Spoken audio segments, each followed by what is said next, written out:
yung mga gamit, ano yung look niya, tandang-tanda niyo. Ready na? 1, 2, 3. Open your eyes.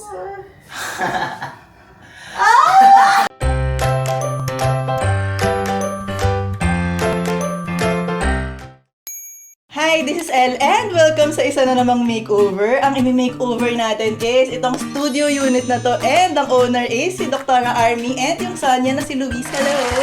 Hi! Kwentuhan natin, ano ba tong space na to? Itong condo na to is for my son, si Luis, a senior high school student sa UST. So basically parang dorm niya to? Yes. Okay. Functionality-wise, anong mga request natin? Ang request ko lang po talaga is magkaroon ako ng space for myself and for my studies lang po. Okay, so work desk, work table. Tapos area po sana sa makakain ako or makakaupo lang. In terms nga sa storage naman dito sa main space, anong kailangan mo mga storage? Shelves lang po talaga na talaga magagamit ko po. Mga additional na lang na closed storage para tago yung mga kalat-kalat natin, gano'n. So, yun lang. I'm so excited na masimulan na natin tong makeover. First day natin dito. Ayan na. Ang unang-unang ginagawa is magmamasilya ng mga pader. Tsaka magpa-primer na tayo ng white dahil ipipaint natin to lahat. Pero, marami pa tayong gagawin. Mag-antay lang tayo. Isa sa malaking changes sa layout or function na gagawin natin dito is itong closet area natin. Gagawa ako ngayon ng mini walk-in closet dito sa studio. Dali, ipwesto na natin para makita kung posible talaga itong pinag-iisip ko. And walk-in closet. So, yan yung view from here. So, ito plywood ko. Separate natin yung color niyan. Green yung color ng walk-in closet niya. Refreshing! Yan na. Yan yung ceiling color natin, pati sa wall color natin, yan din lahat. Bumili ako ng mga ilaw, lahat ng mga wall light, ganyan. Look! Wall light. Ano to? Left and right. Ito na po yung mali. So ngayon, itong kaliwa, itong isa lang dito. Yung isa.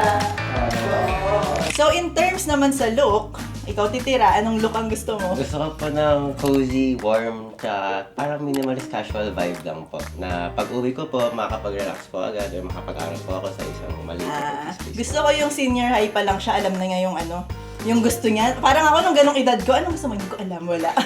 Pero ang goal mo lang is very cozy, casual. Pagdating sa colors, meron ka bang any favorite? Or Mga ganyan? neutral, warm colors lang po. Mga ganon. Siguro po green na lang po. Yun yung para accent. mapag- For accent, gusto mo green. So, ayan. Nandun sa side na yan, iikutin natin yung existing nilang closet. Tapos, lalagyan natin ng plywood. And maglalagay tayo ng mga shelves dyan sa wall na yan. So, dahil nandyan na yung mini walk-in closet natin, dyan tayo maglalagay ng desk, tsaka yung TV, dyan sa wall na yan. And magkakaroon lang siya dyan ng study nook. So, dito na yung study nook niya, di ba? Dyan sa may window, dyan natin lalagay yung bed niya. Gagawin natin siyang day bed na style. Tapos, dun sa wall natin, mag-paint lang natin sa taas ng cream color. Tapos sa baba, meron tayong lime wash na wallpaper. Tapos dyan naman sa wall na yan, dyan tayo maglalagay ng lounge area niya, ng dining nook. Tapos meron dyan malaking mirror para makomplete ang look ng space nila. Meron silang isang double deck tsaka isang kama. Kailangan nyo ba yun lahat?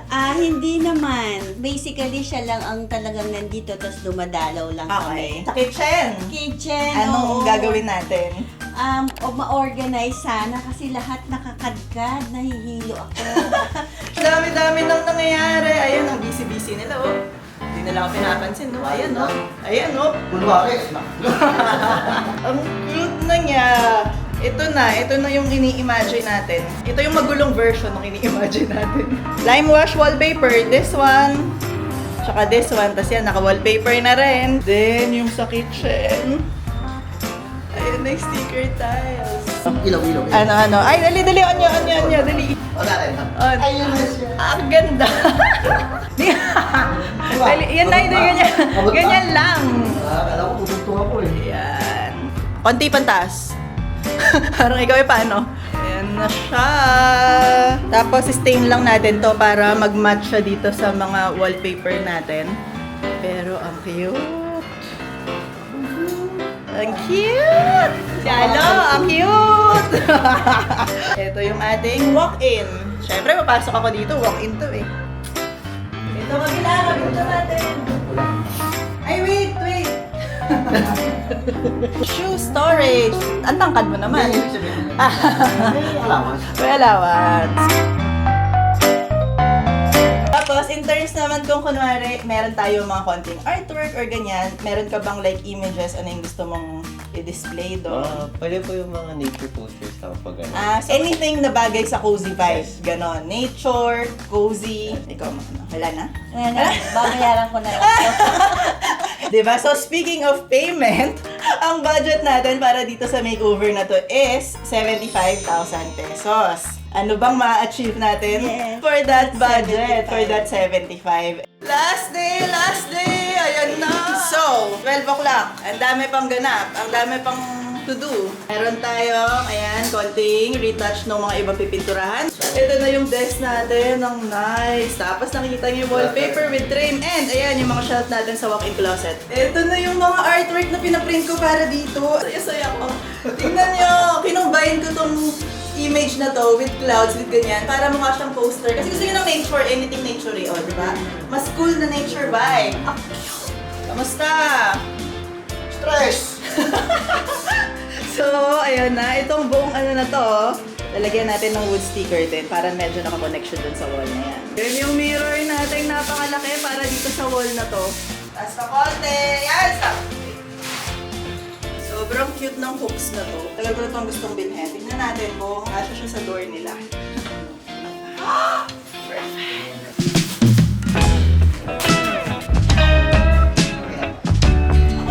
Na-attempt magbuo ng IKEA side table. Good luck!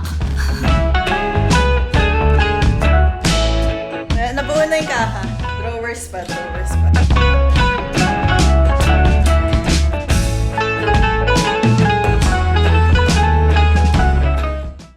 Finally, tapos na natin tong very cozy door makeover natin and sobra-sobra akong happy sa result kaya alika na, tour ko na kayo.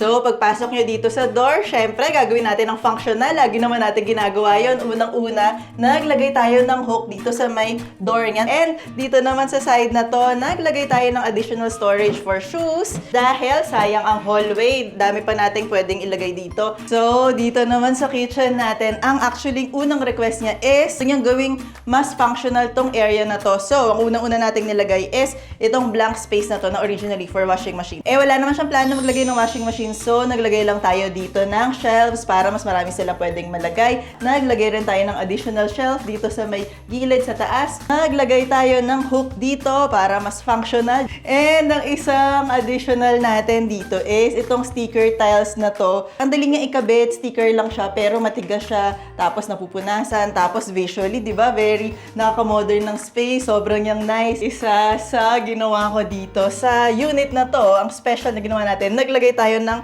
walk-in closet. Talagang may pa-walk-in closet tayo dito sa studio dahil ang goal ko is lahat ng gamit, alam mo yung mga unsightly things, ayaw mo nang i-display, dito natin siya ilalagay para yung the rest ng area is maluwag, fresh, calming, ganyan. So, ang una natin ginawa is, ito yung existing nila na closet, inikot natin para yun yung kakabitan ng fake wall natin dun sa kabila. Ginawa rin natin very functional yan, naglagay tayo ng shelf, tas ang dami lang hanggang dito sa sulok, like, storage. Ayan, hanggang loob niyan, hanggang dyan. Lahat yan ang dami mong malagay. Tapos, naglagay rin tayo ng hook dito. Dahil, gusto ko bawat wall merong function na nagaganap. So, yung hook natin, nilagay ko sa mas lower part para kahit na maliit yung space, hindi nakastorbo yung mga nakasabit dito. Kaya sa bandang baba natin siya linagay. Pinaint natin tong corner na to, nitong green color. So, walang ng accent dito. Like, kala mo separate room talaga, pero totoo, inikot lang naman natin tong wall na to. Tapos, nakita nyo, dito sa side ng closet natin, naglagay ako ng mirror. Gusto ko ng mirror dito para visually, mas maluwag tignan. Kasi ito yung pinaka-narrow part nitong room. So, gusto ko lang ng mirror para visually, wala lang, luwag lang, tapos papadaan ka, gano'n. Ang arte! So, ang nagaganap sa likod ng closet natin is itong work area niya, study area niya. Itong plywood na to, as in isang plywood lang siya, pinakat ko ng ganun sa corner ng round, tapos brinakit lang natin siya dun sa closet, and naglagay rin lang tayo ng bracket sa wall. Tapos ayan, meron na tayong divider wall, meron na tayo ditong parang separate room sa likod, pero pagka gusto nilang tanggalin, eventually, madali lang siya, unscrew lang natin siya. Tapos, ito yung ginawa nating work setup niya. Sobrang nice, parang nainggit ako nung feeling student din ako, ganon. Parang ang sarap mag-aral dito, ganyan. Ito yung pinili nating desk sa kanya. Kung kinuha natin is yung talagang maraming drawers, very functional, ang dami niyang malalagay dito. Tapos, naglagay rin tayo dito ng pegboard, pwede siya mag-organize dyan ng mga gamit niya. Pero feeling ko kulang pa, di ba? OA ako! Kaya naglagay pa ako ng shelf dito, ng ledge, para pwede siya dito maglagay ng gamit. Kasi ang goal ko dito is yung pinaka-desk niya, like very clear. Yung mas may chance na hindi makalat to, pwede siya mag-concentrate. So ito yung magiging study space ng future doctor, di ba? Napakalaking pressure. Ako talaga yung na-pressure. Pero anyway, sobrang love ko yun. And itong chair natin, ang cute. Kahit na very calm yung space, gusto ko ng mga pop-pop lang ng mga colors dito para may something lang, ganyan. So, ang isang request nila sa akin is a dedicated lounge space and eating area. Basically, ayaw niyang kumain kung saan siya nag-aaral. So, para ako, anong pwede natin gawin para ma-achieve natin yung mga request na yon? So, naisip ko is gumawa ng separate na dining area na yung chair natin, very loungy. Hindi lang typical na yung talaga, ayan, may pa-movement pang ganyan. Itong chair natin, yung dalawang chair natin is Japan surplus. And gusto ko ng pagka-wood niya, very warm siya. Tapos ang unique ng itsura niya. Obviously, kitang-kita nyo, ang malaking mirror dahil para mas maliwalas, mas maluwag tignan. And yung mga wall natin, yung upper part, pinaint lang natin ng very soft na light na parang gray. Tapos itong lower part is pina-wallpaper natin ng lime wash para gusto ko lang na may texture dito para additional art Tsaka dito natin ikakat yung wallpaper. Naglagay ako ng wood trim dito, even doon, para visually may architectural detail, yung mga wood natin. Wala lang, maganda lang ako. Like, nakompleto nung mga trim natin yung overall look nitong space na to. Tapos, dito sa sulok na to, meron tayo ditong poste. Naglagay tayo dito ng wallpaper na wood para medyo mag-match siya dun sa wood divider natin doon. So, nag-usap yung dalawang side na yon. And dito sa bed area, ang peg ko actually rin dito, yung hindi lang siya like bed. Like, set up natin siya na pwede siyang day bed, pwede siyang maging sofa, yung parang ang chill lang, pwede kang mag-relax dito. So, sinet up natin siya ng paganito, parang ang sarap mag-relax, tapos nakatingin ka dun sa view mo, ganyan. Pero, syempre, dahil bed area to, dahil mga estudyante, I'm sure laging puyat yan, kaya ang binili nating blinds dito is blackout blinds, ayan. Cozy. Then, dito sa likod niya is, naglagay tayo ng artwork na ang request niya kasi is nature actually. So, parang kung ano bang pwedeng cool na nature na design. Kaya, yan, ginawa ko yung mga poster na yan para bumagay dito sa dorm natin, yung bagay siya sa lahat. And, isa sa favorite detail ko is, itong pailaw natin dyan. Nakita ko talaga siya. Nung nakita ko, sabi ko, oh my God, sobrang cute nitong kamay na to. So, dahil nga dorm, ganyan, tapos student, so feeling ko, mas pwede tayong maging creative, mas maging playful sa mga choices natin. Kaya ito, sobrang happy ko sa result nitong makeover natin.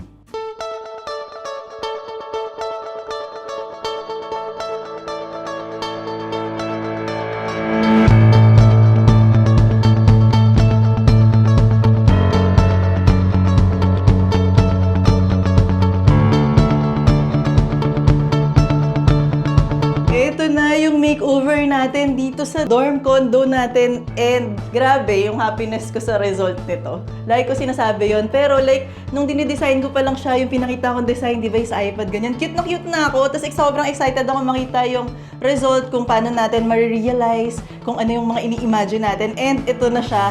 Na-achieve naman natin siya. Like, very cozy yung dating. Tapos, ang luwag. Kahit na maliit yung space. And dahil budget makeover to, ang budget nila dito is 75,000 pesos. Pa-flash ko na lang kung ano yung na-achieve natin sa budget na yon, ano yung breakdown. But I'm really hoping na ma-happy sila dito, magustuhan nila tong space, and talagang ma-enjoy nila tong space na to for a long time. And I'm so excited na makita nila to, kaya alika na, tawagin na natin sila. Wait lang. So, imagine niyo yung itsura ng dorm mo nung condo nyo before, nung nag-start tayo.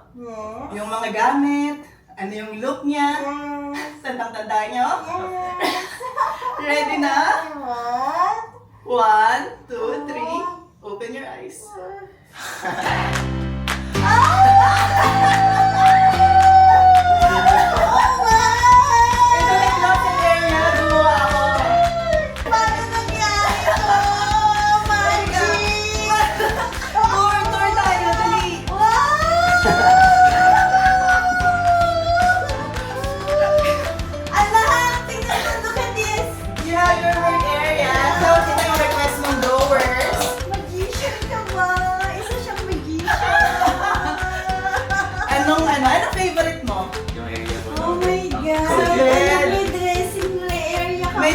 area rin. Look yun lang. I can't believe this! Mas masaya si Mami kaysa sa mayari. Ang ganda kasi, tsaka ang luwang-luwang na niya. Naging ano, no? Mas spacious. Kahit na technically dinivide natin yung space. TV. Anong masasabi natin? Very different po siya. Na hindi ko nga po in-expect eh. Ano in-expect mo? Akala ko po parang ano eh, mas medyo mas Magiging organized lang Pero siya. hindi po yung ganito po hindi. na. Naging para siyang bahay na. Meron na siyang area. Pero pag sa ganito po pala Hindi lang kalaki siya, yung space. hindi lang siya nag-decor, nag-magic. Yay! Ganun talaga. Final na ikaw, Mami. Anong favorite? Ano, pinaka-favorite ko itong Lounge! niya, tsaka yung dressing area. Dati kasi wala siyang dressing area. Walang lounge. Tapos meron na siyang Study dedicated. table. O yan yung mag-ano sa kanya, yan yung work table. Magiging doktor siya dyan, ha? Yeah! May pressure agad eh, no? Yay! Doctor, yeah. Thank you so much. Happy? Very, very happy. Ito yung dream ko na maayos. Success. Yes! Thank you! Sabi ko, parang it's like magic. Magician siya. Thank you so much. Ang ino-hope ko is, yung talagang ano mo, school years mo, yung studying years mo, ma-enjoy mo talaga dahil